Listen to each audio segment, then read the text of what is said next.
할렐루야. 네, 오예배 오신 우리 모든 성도님들을 주님의 이름으로 축복하고 또 환영합니다. 제가 지금 세 번째 설교입니다. 중고등부, 유초등부, 오예배. 이제 중고등부 때도 그렇고 유초등부 때는 원래 그렇고 제가 원래 좀 힘있게 설교를 하는 스타일이다 보니까 목이 지금 이제 근데 이제 한편으로는 또 그런 생각도 들었습니다. 오늘 이제 쭉 찬양을 불렀는데요. 중고등부 때 이제 시간 때도 불렀고 또 페트라가 불렀던 찬양도 그렇고 오늘 제 설교의 내용을 좀 많이 담고 있다는 생각이 들더라고요. 오늘 우리가 함께 살펴볼 내용이 바로 예수님의 주되심에 대한 내용인데 정말 이 예수 그리스도를 우리가 주님으로 고백하는 것의 그 가치, 정말 우리가 예수님을 주님이라고 부를 수 있는 은혜, 이거에 대해서 우리가 참 많은 생각을 할 수가 있는데 오늘 어쨌거나 찬양을 부를 때도 그렇고 예배 때마다 그렇고 이 예수님의 주되심을 함께 또 나눌 수가 있게 되어서 참으로 기쁜 것 같습니다. 한편으로 그런 생각도 드실지도 모릅니다. 도대체 이 예수님에 대한 신앙 고백은 언제 끝나는가? 이제 그 외아들 우리 주 예수 그리스도인데 아직 예수님의 사역은 다루지도 못했습니다. 한참 멀긴 하는데 어쨌거나 오늘도 이 예수님의 주되심, 이 예수님이 도대체 누구이신가? 사실 우리가 기독교인이라고 부르면서 우리가 그리스도인이라고 불리면서 예수님에 대해서 잘 모르는 부분도 분명히 있습니다. 특히 우리가 예수님을 주님이다라고 부를 때는 더더욱 이 의미가 무엇인가? 더욱이 우리가 예수님을 주님으로 고백하면서 과연 나는 그 고백에 합당하게 살고 있는가? 바로 이 부분을 우리가 점검할 필요가 있는 것이죠. 그래서 오늘은 이 시간 사도행전의 말씀을 갖고 주되심에 대해서, 주가 주되심을 이라는 제목으로 말씀을 좀 전해보고자 합니다. 예수님은 교회의 신앙의 대상이십니다. 바로 우리의 믿음의 대상이시죠. 그러면서 동시에 성경은 우리에게 뭘 가르쳐 주냐면은 우리가 마땅히 섬기며 복종해야 할 주님이라고 우리에게 가르쳐 줍니다. 오늘날 누군가의 권위에 순종한다는 것은 매우 불편하고 또 거리껴지는 것이지요. 특히 각 개인의 권리와 소유가 인정되는 이 자유민주주의 사회에서 내가 얼마든지 높아지고 부유해질 수 있는 이 환경에서 내가 누군가의 말을 들어야 한다는 것, 내가 누군가의 밑에서 그 말에 순종해야 한다는 것, 이거 굉장히 자존심 상하고 불편한 사실입니다. 그렇기 때문에 예수님을 우리가 주님이라고 고백하는 게 어쩌면 이 현대 사회에는 맞지 않는 고백일지도 모르겠습니다. 그런데도 그래서 세상은 예수님을 주님으로 고백하는 그런 우리와 같은 교회들을 조롱하죠. 그런데도 교회는 역사적으로 예수님을 주님이라고 부르기를 조금도 포기하지 않았습니다. 그럼 우리도 주님으로 고백해야 합니다. 여기서 우리는 타협할 수가 없는 것이죠. 그래서 우리가 예수님을 주님이다라고 고백하는 그 의미를 오늘 베드로의 설교의 일부를 통해서 좀 생각해 보고자 합니다. 먼저 33절 말씀을 보시면은 하나님이 오른손으로 예수를 높이심에 그가 약속하신 성령을 아버지께 받아서 너희가 보고 듣는 이것을 부어 주셨느니라 라고 베드로가 설교하고 있습니다. 여기서 먼저 우리가 살펴볼 것은 누가 과연 그 예수님을 주로 삼으셨는가입니다. 현재 베드로는 오순절에 약속된 성령을 받아 예수 그리스도에 관하여 설교하고 있는 내용입니다. 아마 우리 성도님은 잘 아시는 사도행전의 내용입니다.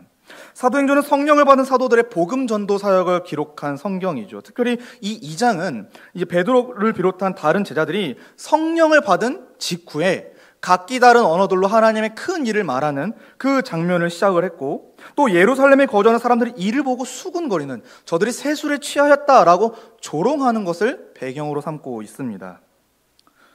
그러자 베드로는 이제 그 많은 사람들 앞에 서서 이렇게 말하는 것이 우리가 술 취한 것이 아니다.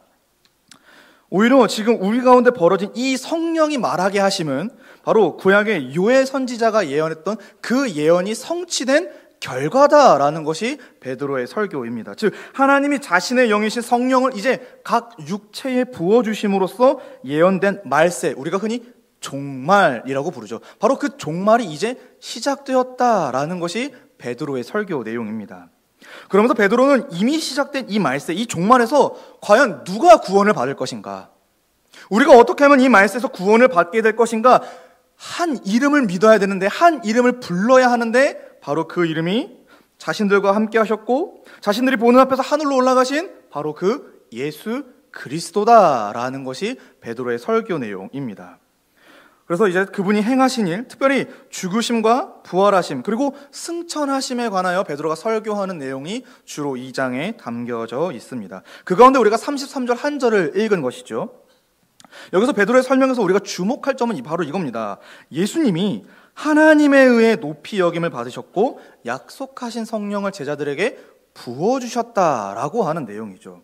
베드로가 잘 설명했듯이 비록 예수님은요, 사람들에 의해 십자가에서 달려 죽으셨습니다. 그러나 하나님에 의해 다시 살아나셨죠.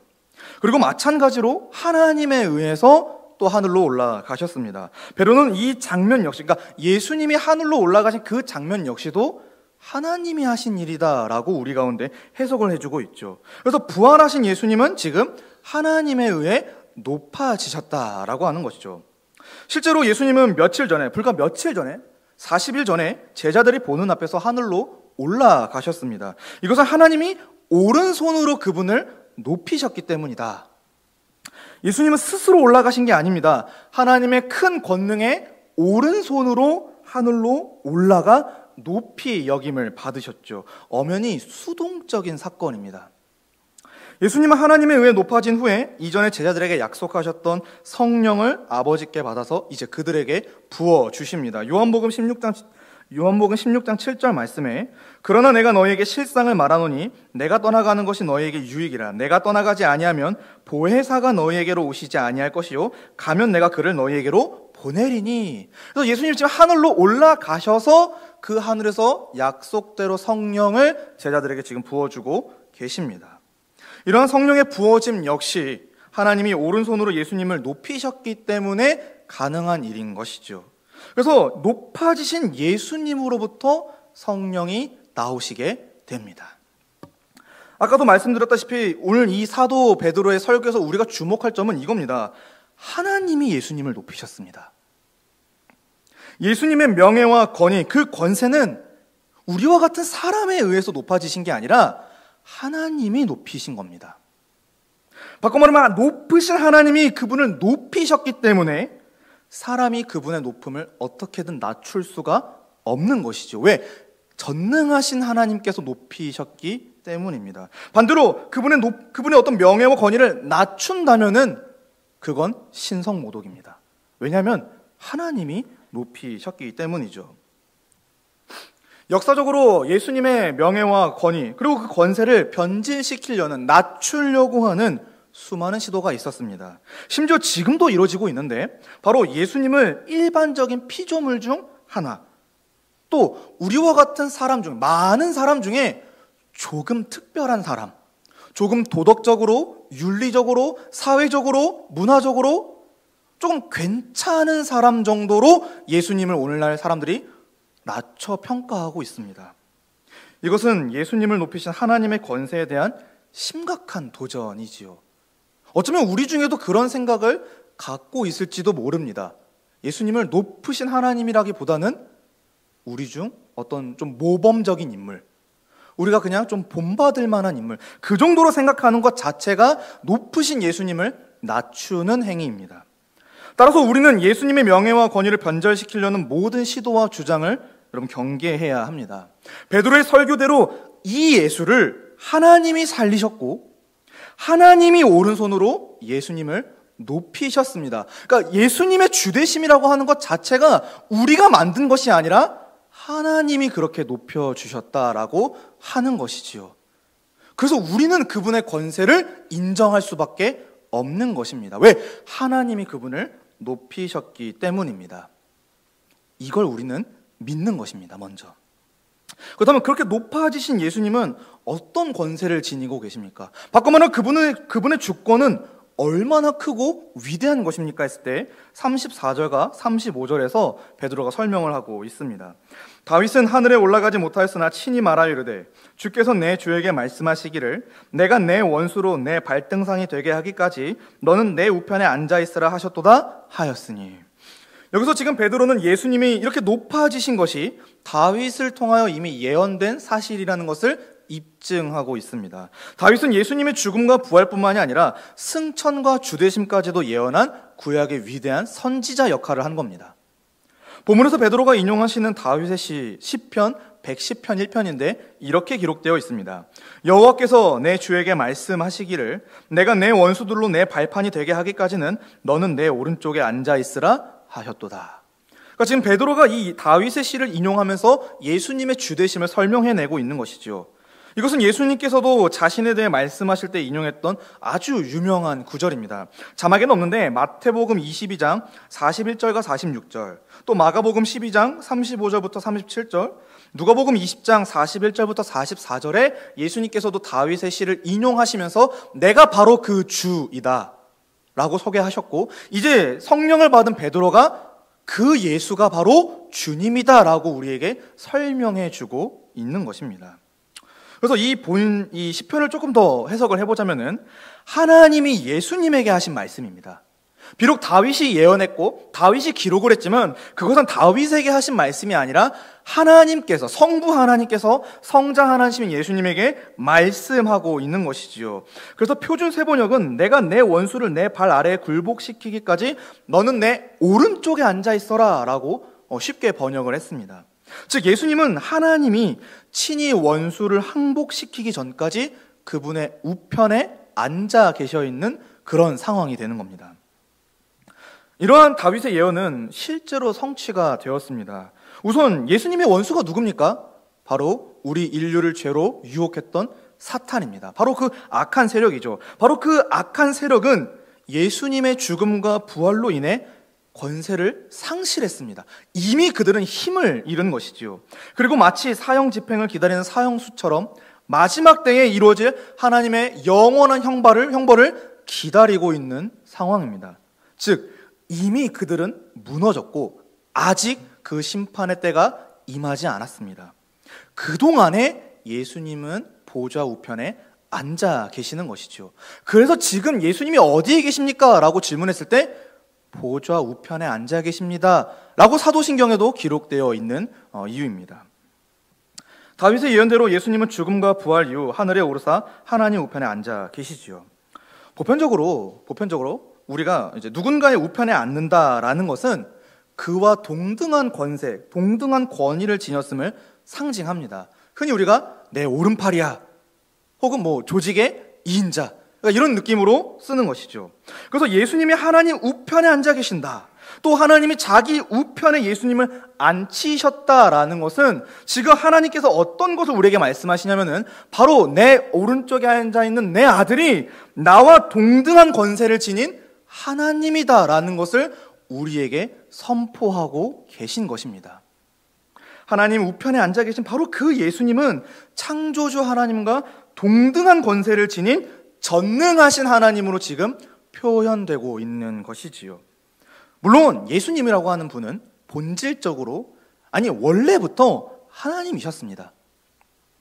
근데 하늘로 올라가 하나님 보좌 우편에 앉으심으로써 이 모든 사실, 즉 예수님이 바로 그 전능한 하나님이라는 사실이 온 세상에 공포가 된 것입니다.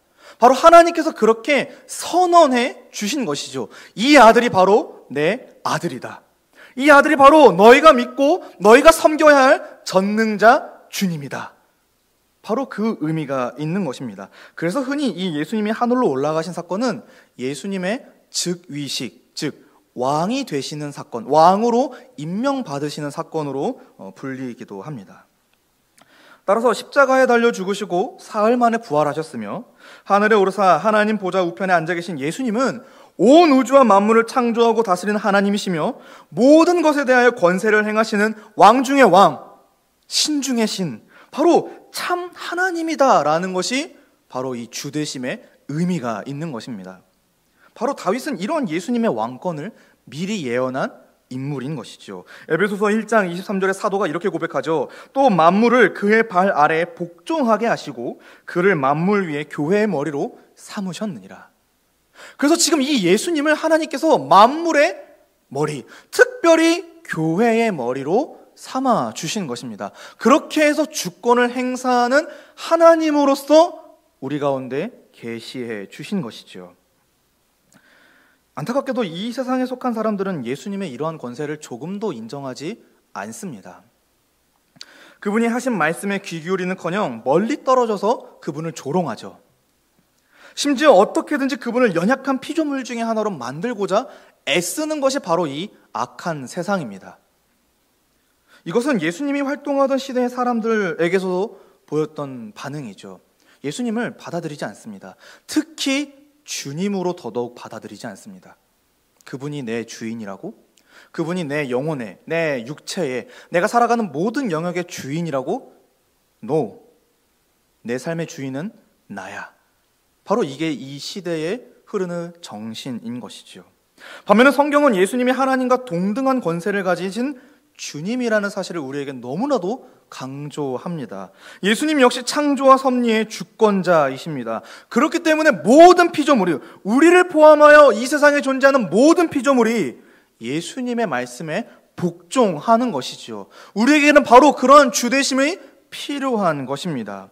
대표적으로 성경에 예수님의 한마디에 사납게 일던 바람과 파도가 잠잠해진 사건을 우리 성도님들은 아마 아실 겁니다. 바로 그렇게 모든 피조물이 복종하는 분, 바로 그분이 우리 주 예수 그리스도이십니다. 하나님이신 것이지요. 따라서 우리는 어때야 합니까? 예수님을 하나님과 동등한 영광과 권세를 갖고 계신, 정말 무한하고 전능하시며 우리로서는 감히 우리가 말할 수 없는, 범접할 수 없는 영원한 하나님으로 우리는 믿어야 합니다. 바로 그분이 우리 주님이십니다. 그래서 예수님의 말씀이, 그 주님의 말씀이 하나님 아버지의 말씀이라고 우리는 여기며 듣는 것입니다. 그래서 그것을 적극적으로 수용하고 순종하며 우리는 살아가는 것이죠. 왜? 예수님에 대한 것이 곧 하나님에 대한 것이기 때문입니다. 그것이 바로 우리가 예수님을 주님으로 고백하는 의미입니다. 그렇기 때문에 예수님을 주님으로 고백하면서 그 주님의 말씀에 조금도 우리가 순종하지 않거나, 그 말씀에 조금도 우리가 마음에 반응하지 않거나, 우리의 지식이 깨어 있지 않는다면은 하나님에 대하여 우리가 감히 모독적인 행사를 하는 것입니다. 왜냐하면 그 주되심은 하나님이 주신 거고, 그 주되심이라고 하는 것은 내가 하나님이다라고 하는 예수님의 계시이기 때문입니다. 그렇다면 이제 질문이 하나 듭니다. 그래서 어쩌란 말인가? 그게 36절에 나오는 대답입니다. 그런즉 이스라엘 온 집은 확실히 알지니 너희가 십자가에 못 박은 이 예수를 하나님이 주와 그리스도가 되게 하셨느니라 하니라. 여기 주목하십시오. 그런즉 이스라엘 온 집은 확실히 알지니. 그래서 어쩌란 말입니까? 확실히 아십시오. 누가 우리의 주인입니까? 누가 우리의 그리스도 참 구원자이십니까? 바로 예수 그리스도 뿐입니다. 베드로는 이스라엘 온 집이 확실히 알아야 할 사실에 관해서 다시 한번 강조합니다. 그런즉 이스라엘 온 집은 확실히 알지니. 대단히 강조한 표현이죠. 그래서 이 베드로의 설교를 들은 사람들은 확실히 알아야 합니다. 그 자리에 있던 이스라엘 청중뿐만이 아니라 지금 성경을 통해 선포되고 있는 이 말씀을 듣고 있는 우리 역시도 어때야 됩니까? 확실히 알아야 합니다. 이 예수를 주와 그리스도가 되게 하셨느니라. 그래서 주와 그리스도가 되신 것, 바로 너희가 십자가에 못 박은 이 예수. 이 유대인들에게는 이 말이 굉장히 찔림이 되었겠죠. 바로 너희가 못 박았던 그 예수, 너희가 낮추었고 너희가 함부로 대했고 너희가 거부했던 그 예수를 지금 하나님이 너희의 주님이요 그리스도가 되게 하셨다라는 것이 베드로의 강조점인 것입니다. 이후에도 사도들은 여러 마을과 지역으로 흩어져 이 소식을 전했습니다. 이 예수를 주와 그리스도가 되게 하셨느니라. 이게 바로 사도의 메시지의 핵심인데, 언제든지 어디서든지 누구에게든지 예수님을 주와 그리스도로 가르쳐 믿게 했습니다. 그래서 사도행전은 그러한 사도들의 전도 사역을 기록한 성경이고 그야말로 땅끝까지 증인이 된 이야기인 것이지요. 그리고 이 이야기는 아직 안 끝났습니다. 오늘 우리에게도 이어지고 있습니다. 바로 우리가 예수님을 뭐라고 고백합니까? 주 예수 그리스도. 바로 우리에게도 지금 이 이야기가 흘러가고 있는 것입니다. 그래서 고린도후서 4장 5절 말씀에 사도 바울이 일부를 제가 인용했는데요. 오직 그리스도 예수의 주 되신 것과 또 예수를 위하여 우리가 너희의 종된 것을 전파함이라. 그러니까 우리는 예수 그리스도께서 우리의 주인이라는 사실, 예수 그리스도야말로 우리의 참 주인님이시오 참 그리스도라는 사실 앞에 우리는 무릎을 꿇게 되는 것입니다. 바로 그 내용에 대한 믿음으로 우리가 구원을 받게 되는 것이지요. 사랑하는 성도 여러분, 예수님은 하나님이 이스라엘 온 집을 위하여 세우신 참 주님이자 그리스도이십니다. 이걸 믿어야 합니다.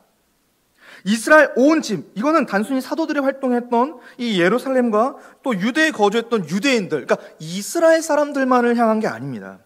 그 지역의 경계를 넘어 사마리아와 땅끝, 그러니까 하나님의 택하심을 받은 모든 백성을 향한 하나님의 음성인 것이지요. 하나님의 영원한 작정에서 선택된 교회와 성도, 바로 저와 여러분들을 향한 하나님의 음성인 것입니다. 너희는 확실히 알아야 한다. 그렇다면 어째서 우리는 또 그 예수님이 이스라엘 온 집을 위한 주와 그리스도라는 사실을 우리는 받아들이게 됩니까? 무슨 이유로 그분을 주와 그리스도로 우리는 고백해야 하는 겁니까? 도대체 그분이 하신 일이 뭐길래 우리가 그분을 주님이라고 말합니까? 했을 때 바로 자기 목숨을 버려 이스라엘 온 집을 자기 소유로 삼으신 그 일 때문에 우리가 예수님을 주님이라고 고백합니다. 사랑하는 성도 여러분, 예수님이 우리의 왜 주님이십니까? 우리가 왜 예수님을 그리스도라고 고백합니까? 바로 그분께서 그 귀한 보혈을 흘려 택하신 백성들인 저와 우리 성도님들을 구속하셨기 때문 아닙니까? 그 죄에서 그 한량없는 그 은혜로 우리를 속량해내셔서 하나님의 나라로 옮겨주셨기 때문에 우리가 그분을 주님이라고 고백하는 거 아니겠습니까? 우리를 당신의 소유라 여겨주시고 당신의 거룩한 백성이라 불러주시며 이제는 내가 너를 포기하지 않는 아들이라 딸이라 불러주시기로 하신 그 약속 때문에 우리가 그분을 주님으로 고백하는 겁니다. 그분께서 정말 그 값진 피를 흘려주셨는데 어찌 우리가 그분을 주님이라고 그리스도라고 고백하지 않을 수 있겠습니까? 심지어 그분은 소유된 자기 백성을 내 거다라고 임명할 뿐만이 아니라 지금도 성령을 보내어서 제자들에게 보내셨던 그 동일한 성령을 우리에게도 보내주셔서 지금도 진리로, 지금도 의로움으로 우리를 통치해 주고 계십니다. 하나님의 길을 걸어갈 수 있도록, 하나님이 요구하시는 거룩을 행할 수 있도록, 하나님이 기뻐하시는 모습으로 점점점 변화되어져 갈 수 있도록 성령을 통해 지금도 우리를 역사하고 계신 분이 바로 주님이십니다. 그래서 우리가 주님입니다. 나의 주님이시오 라고 고백하는 것이죠. 이걸 확실히 알아야 합니다. 그냥 그렇죠, 예수님이 나의 주님이시죠 라고 지식에 잠깐 머무는 게 아니라 매일 생각이 나야 합니다. 정말 이게 내 주님, 예수님께서 나의 주님이라는 사실이 시도 때도 없이 생각나서 감사가 나타나야 되는 거고요. 그 진리 앞에 엎드려서 주님, 내가 당신을 위해 무엇을 할 수 있겠습니까? 내가 당신께 무엇을 드려야 당신이 기뻐하시겠습니까? 라며 순종하는 자세가 우리에게 필요한 것입니다. 당시에 이 주님이라고 하는 칭호는 보통 이제 종이 주인을 부르는 칭호로, 이제 존칭으로 사용되었죠. 먼저 이 이스라엘 사람들은 이 주님이라는 칭호를 이제 로마 사람들에서 이제 로마 황제를 표현할 때 주님이라고 불렀다고 합니다. 또 여호와 하나님에게 쓰기도 했었죠. 그러니까 로마 사람들은 로마 황제에게 주님이라고 불렀고 이스라엘 사람들은 여호와 하나님을 주님이라고 불렀는데, 여기서 지금 베드로가 예수님을 그럼 주와 그리스도다라고 설명하는 것 자체가 의도적으로 이런 메시지를 품고 있는 겁니다. 바로 너희 로마 사람들이 주님이라고 고백하는 그 황제, 너희 이스라엘 사람들이 믿고 있는 그 여호와 하나님, 그가 바로 예수님이다. 바로 로마 황제보다 더 높은 분이고 너희 유대인들이 지금까지 믿어 경배했던 언약의 신실하신 분이 누구냐면은 바로 그 예수다. 이 의미가 담겨져 있는 것이지요. 바꿔 말하면 이제 온 인류가 경배하며 섬겨야 할 참 주님이 누구입니까? 바로 하나님이 세우신 이 예수님입니다. 바로 이 예수님을 우리가 주님이라고, 그리스도라고 고백하는 것이죠. 따라서 우리는 오직 예수님만이 구원하고 통치하는 주님이요 그리스도인 줄을 확실히 알아야 합니다. 한 번 더 강조합니다. 확실히 알아야 합니다. 다른 주님도 다른 그리스도도 이 세상에 결코 존재하지가 않습니다. 오직 하나님의 품속에서 독생하신 아들 곧 예수님만이 우리 주님이고 우리 그리스도이십니다. 이것을 확실히 알아 믿으시는 여러분이 되기를 바랍니다. 살펴봤던 내용들을 좀 정리해보고자 합니다. 하나님께서 그 외아들 예수 그리스도를 우리의 주님으로 세워 주셨습니다. 비록 예수님은 사람들에 의해 죽기까지 가장 낮아지셨으나, 사람들에 의해 거부당하셨으나 하나님 아버지에 의해 부활하사 하늘로 올라가 가장 높아지셨습니다. 성경은 바로 이 예수야말로 온 인류, 특별히 하나님의 택하심을 받은 백성들, 저와 여러분이 섬겨야 할 주와 그리스도임을 강조하고 있습니다. 이것은 사도들이 전파한 복음의 핵심입니다. 또한 이것을 받아들인 자들이 함께 모여 공동체를 이루었으니 그게 바로 교회입니다. 우리는 이 고백으로 뭉친 자들입니다. 그러므로 교회라고 하는 것은 예수님을 주와 그리스도로 고백하는 신앙 공동체이기 때문에 이 고백이 없다면 교회는 설 수가 없습니다.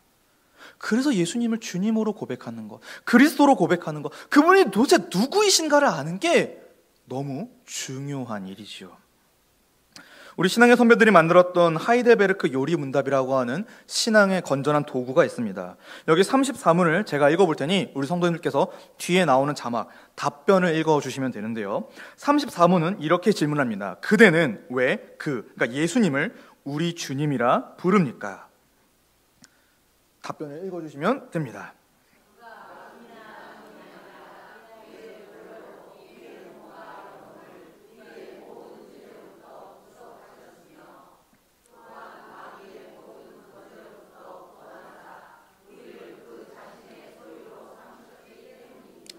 아멘. 바로 이것 때문에 우리가 예수님을 주님이라고 고백하는 것입니다. 그렇다면 예수님을, 그러니까 하나님의 아들 예수 그리스도를 주님으로 믿는 우리 교회, 그리고 우리 성도들은 이제 어떻게 반응하며 어떻게 생활해야 할까요? 저는 이거에 대한 대답을 빌립보서 2장 9절부터 11절까지의 말씀으로 드리고 싶습니다. 먼저 9절 말씀을 제가 읽어보겠습니다. 이러므로 하나님이 그를 지극히 높여 모든 이름 위에 뛰어난 이름을 주사. 첫 번째로 우리는 어떻게 반응해야 합니까? 바로 피 흘리심으로써 우리를 죄와 사망에서 속량하신 이 예수 그리스도를 주님으로 의식해야 합니다. 늘 기억하고 늘 생각해야 되는 것이 바로 예수님의 주되심이라고 하는 것이지요. 살아가는 모든 순간에서 예수님만 주님으로 고백하는 것입니다. 오늘날 많은 사람들이 특히 그리스도인들 안에서도 이 예수님의 주되심에 대한 오해가 나타나고 있습니다. 겉으로는 주여 라고 외치는데 그 마음으로는 결코 주님을 인정하지 않는 것이지요. 그래서 예수님도 경고하시지 않았습니까? 나더러 주여 주여 하는 자마다 천국에 들어갈 것이 아니요. 즉 구원받기 위해서 내가 당장 구원이라고 하는 게 시급하니까 예수님 당신을 주님이라고 고백하겠습니다. 근데 그 구원받은 이후에는 주님으로 인정하지 않습니다. 나와는 무관한 인물로 여기며 살아가는 것이죠. 그렇죠? 예수님 주님이죠. 근데 내 삶은 내 겁니다, 주님. 터치하지 마시죠.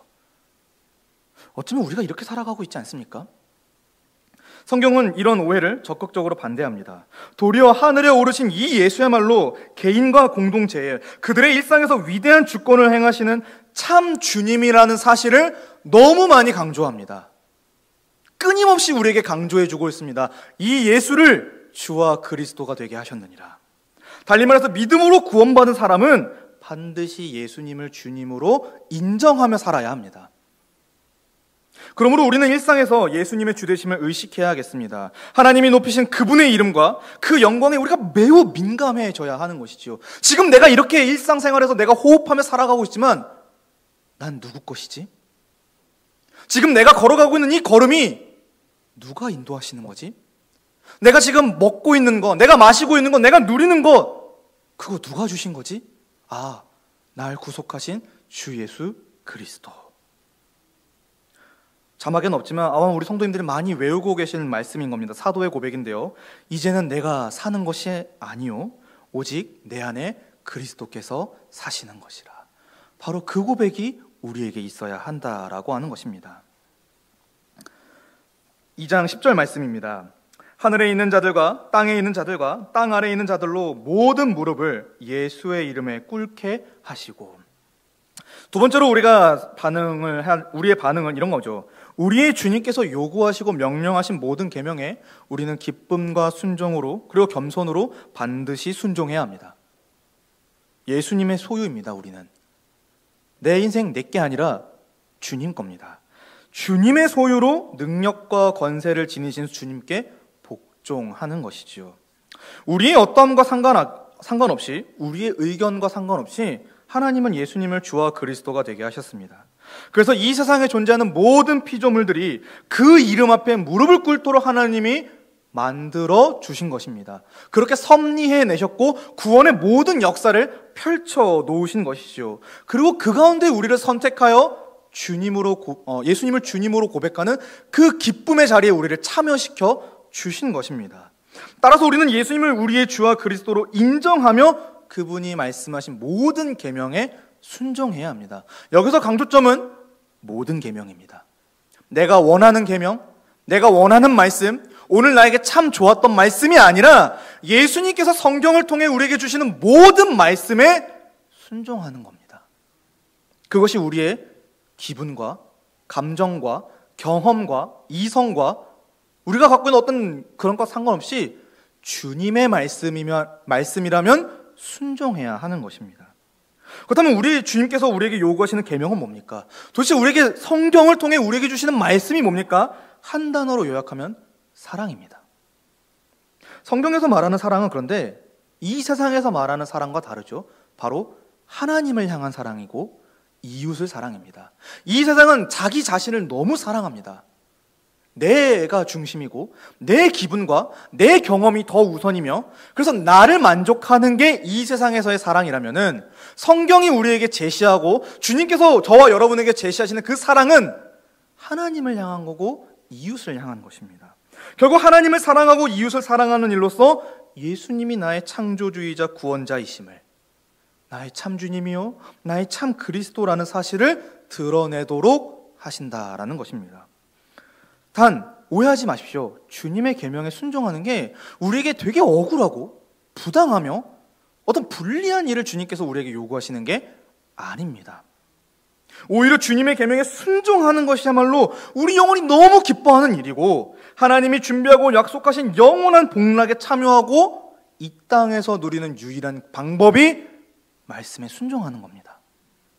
따라서 성도 여러분, 지금 순종하십시오. 내일로 미루면 안 됩니다. 지금 순종하셔야 합니다. 지금 주님께서 우리 성도님들에게 주시는 그 말씀 순종하셔야 합니다. 하나님께서 그 예수님을 주와 그리스도가 되게 하셨습니다. 이 말씀을 우리가 불순종하는 순간 하나님에 대한 불순종이 됩니다. 지금 순종하시기 바랍니다. 세 번째입니다. 11절 말씀인데요. 모든 입으로 예수 그리스도를 주라 시인하여 하나님 아버지께 영광을 돌리게 하셨느니라. 세 번째로 주님의 말씀에 순종함으로써 예수 그리스도께서 참으로 주님이라는 사실을 겉으로 드러내야 합니다. 우리의 거룩한 행실, 그러니까 주님의 주되심을 인정하며 살아가는 그 모든 계명에 순종하는 그 모습을 통해 정말 예수 그리스도께서 당신의 주인이시군요 라는 것을 드러내야 합니다.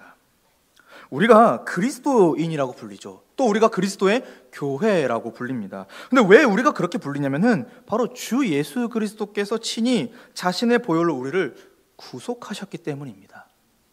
너는 내 것이라. 그분은 우리를 구속하심으로써 이 세상에서, 이 악한 세상에서 성별, 그러니까 거룩하게 구별해 두셨습니다. 악한 것들이 많은 이 세상에서 너는 내 것이라, 너는 내 아들이라, 너는 내 딸이라라고 거룩하게 구별해 두셨습니다. 그렇기 때문에 구속받은 성도와 교회는 이 세상에서 구별될 수밖에 없는 것이죠. 쉽게 말하면 티가 날 수밖에 없습니다. 왜냐하면 예수님이 그렇게 거룩하게 만들어 두셨거든요.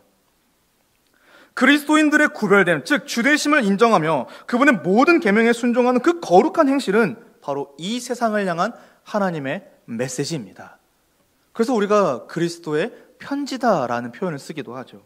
바로 이 세상을 향하여 하나님께서 우리 교회, 우리 거룩한 성도들을 향하여, 성도들을 통해 말씀하고 계신 겁니다. 바로 거룩한 그들을 통해 그들의 주님이신 예수 그리스도의 아름다운 이름을, 그분의 절대적인 주권을, 그리고 무한한 영광을 우리 교회와 성도를 통해 선포하고 계신 것입니다. 그럼 우리가 거룩하지 못하다면 이 세상을 향한 하나님의 메시지는 사라질 수밖에 없습니다. 우리가 거룩하지 못하다면 이 세상은 도대체 생명이 어디 있는지, 영원한 하나님 나라가 어디에 있는지 도무지 알 길이 없습니다. 우리가 거룩하게 빛나야 이 세상이 하나님의 음성을 듣게 되는 것이지요. 이처럼 우리가 주님의 계명에 순종할 때 진정으로 복음 전도가 되는 겁니다. 진정으로 선교 사역이 이루어지는 것입니다. 전도는 어려운 게 아닙니다. 우리가 먼저 주되심을 인정하는 것입니다. 그 말씀에 순종하는 그 자세, 그 마음, 그 언어, 그 행실이야말로 이 세상을 향한 최고의 전도 방법인 것이지요. 아직 어둠에 머물러 있는 수많은 영혼이 거룩히 구별된 그리스도인들을 찾고 있습니다. 주의 주되심을 고백하는 그들을 찾고 있고요. 주님의 계명에 순종하는 그들을 찾고 있고 영원한 복락을 누리고 있는 그들을 찾고 있습니다. 우리 성도님들이 그들이 되길 원합니다. 그 한 사람, 정말 그 거룩한 한 사람, 정말 주의 주되심을 고백함으로써 여기에 생명이 있구나. 이 교회에 정말 안식이 있구나. 이 그리스도인들, 이 성도들을 따라가니 이 세상에선 얻을 수 있는 참 만족과 행복이 있구나. 이 고백이 세상으로부터 들려야 하지 않겠습니까? 저는 우리 모든 성도님들이 그런 거룩한 사람들이 되었으면 좋겠습니다. 특별히 우리 다음 세대들이 그랬으면 좋겠습니다.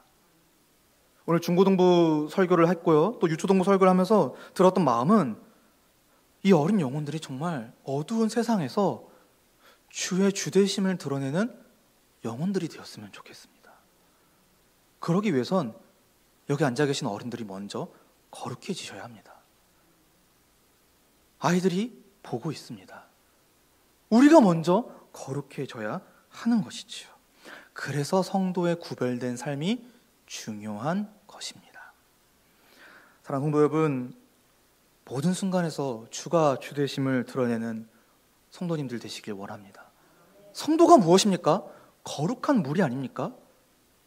우리 거룩해지기를 원합니다. 근데 우리 스스로 거룩해지는 게 아니라 먼저 우리의 생명의 주관자이신 예수 그리스도에게로 달려가야 합니다. 그분이 우리를 깨끗하게 해 주실 수 있습니다. 그분의 말씀을 들어야 우리가 무엇이 거룩이고 무엇이 의로움이며 무엇이 선인지를 알 수가 있는 것이지요. 당장 예수 그리스도의 말씀 앞으로 달려가십시오. 그리스도의 말씀이 떨어지는 그 자리에 여러분 자리하시길 바랍니다. 그리고 그 말씀을 들을 때에 기쁨으로, 정말 좋은 마음으로 들으시기 바랍니다. 아무쪼록 이번 새로운 한 주 역시도 그렇게 주의 주되심을 드러냄으로써 하나님께 기쁨이 되고 이 주변의 수많은 영혼들에게 하나님의 생명의 빛을 비추는 우리 동산교회가 되기를 간절히 예수님의 이름으로 축복합니다.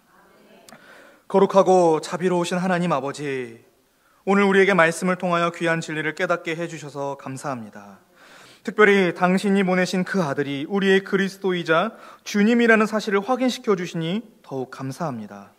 새롭게 시작되는 이번 한 주 동안 이 진리를 잊어버리지 않게 하시고 날마다 주님의 주되심을 고백하며 우리의 거룩한 행실로서 그 고백을 증명하도록 도와주옵소서. 함께 하실 줄을 믿사오며 예수님의 이름으로 기도합니다.